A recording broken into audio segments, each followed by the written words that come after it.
Masyarakat yang memiliki hewan ternak di Kecamatan Titeun, Kabupaten Pidi masih banyak melepaskan hewan ternak peliharaan mereka secara liar. Terkadang sangat mengganggu masyarakat. Untuk itu pemerintah Pidi sudah melarang masyarakat untuk melepaskan hewan ternak dan pihak kecamatan juga di setiap kesempatan selalu menghimbau agar ternak tidak lagi berkeliaran sehingga tidak merusak tanaman.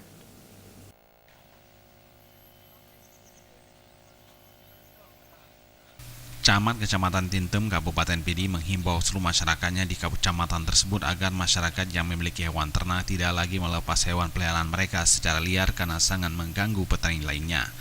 Memelihara sapi secara liar sangat sulit berkembang, justru sangat mengganggu orang lain yang memiliki tanaman.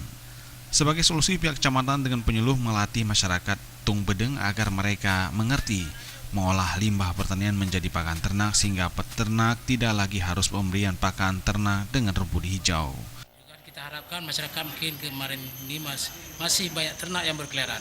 Sebagaimana anjuran Pak Bupati, ternak jangan lagi berkeliaran jalan. Tapi bagaimana caranya ternak harus dikurung di kandang supaya masyarakat yang menanam tanaman palawija ataupun tanaman sayuran dapat tumbuh, tidak perlu dipagar lagi. Karena yang perlu dipagar adalah lembunya, karena lembu bergerak.